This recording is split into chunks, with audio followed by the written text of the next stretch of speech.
look around. Wow, what a beautiful school day. I just love school so much. Spending 7 hours a day at an academic institution surrounded by toxic people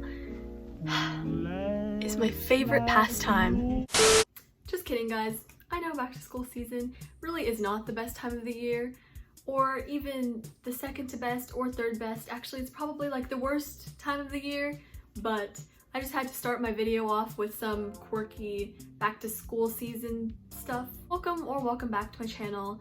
I'm Angela. Now, you must be watching this because you are one of the unfortunate class of 2024 bunch of freshies that are going into high school year in the year of 2020. If that's you, I would like to apologize because that's really unfortunate, and I'm very sorry that your freshman year had to be interrupted and disrupted by a worldwide pandemic. If you're a sophomore or junior or even a senior watching this video, well then, I hope your life is going well, because if you still need freshman advice this late in the game, then you must be going through some really hardcore crap. But anyways, I'm just going to assume that most of my watchers right now are freshmen. So, let's get into the video. Alright, so my advice is categorized into 4 categories. Number 1 is academic advice. Number 2 is kind of health related stuff. Number 3 is more social life stuff. And category number 4 are just general things you should remember during your first year of high school. Let's start with some academic advice. My first piece of advice for you guys is to find your classes before the school year starts. Usually most high schools will have a sort of kind of like ceremony, I don't really know what it's called, little thing for freshmen to get to know their high school. Definitely go to that for sure. Get your schedule and find your classes before the school year starts. A lot of high schools are going to be pretty big, just like mine, and it's pretty darn hard to find your classes surrounded by like thousands of other students bustling around. So you should definitely do that before the school year starts, so that when the school year does start, you know exactly where you're headed to. It will save you a lot of time and anxiety. Number 2, don't just pick classes because your friends are taking those classes. I know that might seem like the best option if you don't really know what classes to go for and you just want to stick with your friends, which totally makes sense, but you will regret it if you hate that subject, and it could be the downfall of your 9th grade GPA. I know it can be really hard to make friends and approach new people, but it is easier than you think. It'll come easier, it'll come naturally. Everyone is going to make some new friends in high school. It's pretty much impossible to stay with the same middle school group because there are so many new people. And so you're just gonna have to grit your teeth and put yourself out there. Number 3, choose a balanced schedule. So I don't really think I did this very well in my freshman year. I chose like all honors and an AP class. Don't do that unless you're like super capable and super like 100% sure you're ready for just grinding that schoolwork every day. You need to leave some extra wiggle room for like extracurriculars and stuff like that, because that is also what colleges are looking for when you are looking for a college to apply to. Now, picking all honors and APs, it's not easy. Like, schoolwork is going to be harder than it was in middle school. So you're just going to have to put that in consideration when you choose your classes, and be careful that you don't overload yourself. Now, everyone says to get involved in your school and do extracurriculars because it'll look good on your resume and stuff, but they don't really say specifically what you should be doing. And one thing that's for sure that you should probably involve yourself in is some volunteer work. Colleges love seeing that you are getting involved not only in your school but in your community, and you're being helpful to other people. So try and find some volunteer work you can do and stick it through, and it'll look really good. The next thing I would advise is to get a planner or agenda for school specifically. So like carry it around in your backpack and write down all of your homework assignments and when your tests are and everything. I had one my freshman year and it really helped me a lot. I would show it to you guys, but I threw it away because the spiral thing was like totally broken and I had no idea I would be making this video. So yeah, but definitely get one. And don't get like one of those small, super small ones, because honestly, those are just kind of useless. If you go to any sort of high school that is a little more academically ferocious, then that little planner is really not going to be enough to hold all of your assignment dates. I had one of those larger ones, like full-size ones that was literally like bigger than my face, and I recommend you get one of those. I think I got mine at Target or Meijer. Writing down your homework assignments will for sure help you to remember when they're due and to remember what to do. The next thing is get a sustainable backpack. So I also made this mistake my 9th grade year. I got kind of a flimsy backpack and it was from Costco. And I got it because it was Adidas and I was like, oh, well, Adidas is a good brand, you know, it should be durable and stuff. And I had gotten like backpacks from Costco before and they were pretty durable, but this one was just not, okay? You gotta like watch out for that like flimsy material and try and get something that is stiffer to hold all of your stuff. If you're in high school, you probably won't be able to make it through with just one of those little can backpacks. Like that's just not gonna work in high school if your classes or experience is anything like mine. Try to make a good impression on your teachers.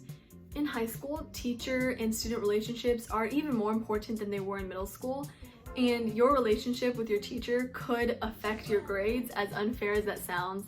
But you know, teachers are people too, and they also have biases. So from the first day of school, try and make a good impression on your teacher. Talk to them like you're talking to a friend. Not saying you have to like kiss up to your teacher and like be friends with them or anything, because nobody likes teacher's pet, let's be honest. But just be nice to them, and if you can and if you see the opportunity to, you know, just share a snippet of your life, and then it'll make them feel like you actually like care about them as a person, and you know what I mean? The last academic related piece of advice that I have is kind of tied into another thing I said earlier, is do not bite more than you can chew. Don't take on more than you can manage. You will regret it. I'm telling you right now, you want to have a solid like 7 hours of sleep every night. It's essential to your health, and you don't want to be like stressing constantly in a permanent state of anxiety and stress. You need some time for yourself and for your mental health and for your non-existent social life. Don't bite off more than you can chew. Moving on to the next category, which is health-related stuff. My first piece of advice would be to definitely try and get at least like 5 to 7 hours of sleep per night, or you will not be able to function like a normal human being in class. Even if you get like coffee or like, you know, Starbucks every single morning, it's really not gonna help as much as an extra hour of sleep will help you. I promise you that. Second piece of advice, eat breakfast before school. A lot of people skip breakfast because they don't want to wake up early enough to make themselves breakfast and eat it and stuff. But you will regret it when you are trying to do schoolwork at like 7 a.m. on an empty stomach. Your hunger will distract you from your schoolwork and talking to your friends, and you could be hangry and stuff. And that's just not a good mental state to be in at school. So try and get in a breakfast, you know, eggs, granola, yogurt, I don't know, whatever it is you like to eat. And my final piece of advice for like health related stuff is don't pull all-nighters. If you have a super packed schedule and you did bite off more than you can chew and didn't listen to my previous piece of advice, still, you should not be pulling all-nighters just to finish homework or study for a test. Because honestly, if you are awake at 3 a.m. trying to cram for your test the next day, there's no use anymore. Like, it is so late in the night that any information that you're reading or processing or anything, it's not gonna process. It's just not going to be absorbed into your brain. Either just wake up a little earlier the next morning to get some more cramming in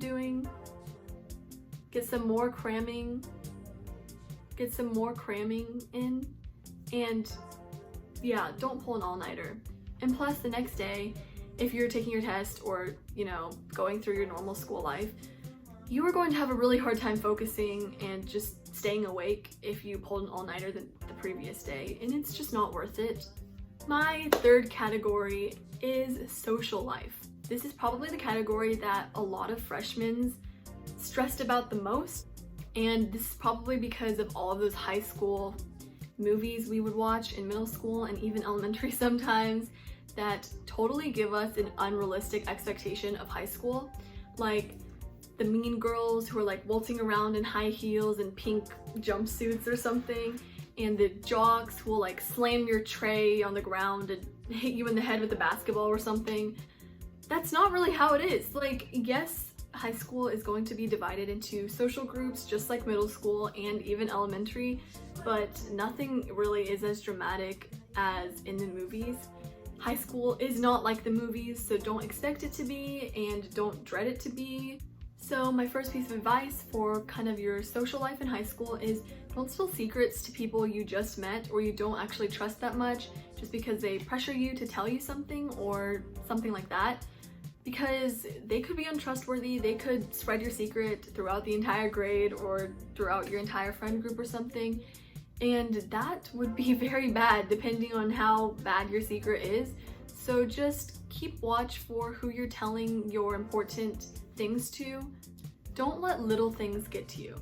Your high school social life might seem like the most important thing in your life right now because, I mean, for obvious reasons. But some things just aren't worth stressing about. You only have so much brain power and brain space, so don't let it be taken up by some stupid, toxic people who are just doing stupid things to make you angry or make you upset, because they're really honestly not worth stressing about. And besides, in 10 years or just after high school, you will literally never ever see their faces again unless there's a slim chance that you guys are going to the same college. And even if you do, you'll probably never see their face again because colleges are even larger than high school. So don't let them get to you. Get rid of toxic people. So I know a lot of people are really scared of friendship breakups, and obviously that is very understandable. It's so hard to lose a friend, but if that friend is genuinely being very toxic to you, then it is better to get rid of them. It's better to have no friends than have all toxic friends and mess up your mental health and stuff. So honestly, you shouldn't be scared of losing toxic friends. You should be scared of having them. If you know that they are truly toxic, you should just have a little friendship breakup with them, hold them aside and just say, I just can't be friends with you anymore because of this and that and this. And that's just the end of it. If you spend your entire high school life surrounded by toxic people or being controlled by a toxic friend, you will definitely look back when you're older and regret not having a positive high school experience because of that. With friends, it is quality over quantity. Sure, it might seem super cool to have a giant friend group or several giant friend groups to always hang out with, but in a giant friend group, there's definitely going to be a few toxic people. So quality over quantity always. This last piece of social advice, popularity really doesn't matter in high school. I know everyone says that, but honestly, it's true. You don't want to peak in high school, you know? You don't want to be that super popular kid in high school, and even if all 4 years everyone's like, oh my gosh, like I wish I was her, I wish I was friends with her. In the next 10 years or something, you're gonna, you know, not be able to get into college and then be living in poverty and end up being homeless on the streets or something. I don't know, that's probably a little bit of an exaggeration, but you don't want to peak in high school. You don't want to be one of those popular, stereotypical, kind of mean kids in high school. Nobody likes them, so just don't. Some last few words of general advice you should remember during your high school life is, first of all, everyone's scared. Of course, it's so scary to walk into a new, huge school with all of these expectations and all of these new people, but everyone's scared. All of your fellow freshmen are also scared just like you. So there's nothing wrong with being scared, and you really don't need to be scared that much. You have so many awesome teachers, hopefully awesome, and friends and classmates that most of them will probably help you out if you are lost or anything like that. So there's really no point in being super scared before your first day of school because it's gonna come either way, whether or not you're scared or not. Another thing that kind of ties in with the social part is relationships don't really matter in high school, especially 9th grade.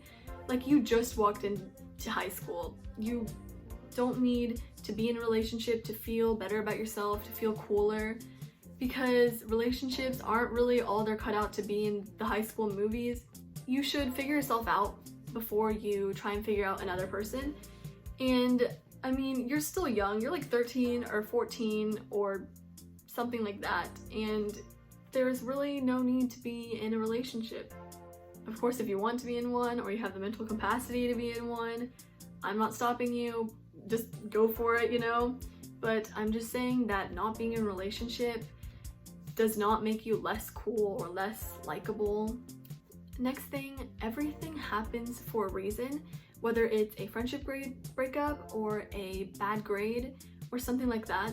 Don't let it bring you down too much, because everything does happen for a reason, and I truly believe that most of the time, at least.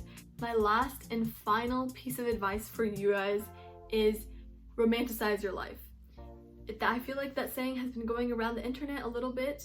If you don't know what that means, just look on the positive side. You have to imagine yourself as the main character of your own life. That will make things so much better and so much more enjoyable during your high school life. You have to realize that you are the main character of your life, not your parents, not your friends. You can control your own life and make the most positive decisions and be in a positive mindset, and you will enjoy your time in high school much more that way. So that is all the advice that I have. My mouth is like dry now. I hope you guys enjoyed this video and got some important pieces of advice from this video. And I wish you guys all luck in your first year of high school. I will see you this Saturday for my next upload. Like and subscribe if you like this video, and thanks for watching. Bye! I'll be back in a second. Man, it's so hard not to act reckless. To whom much is given, much is tested. Get arrested, guess it's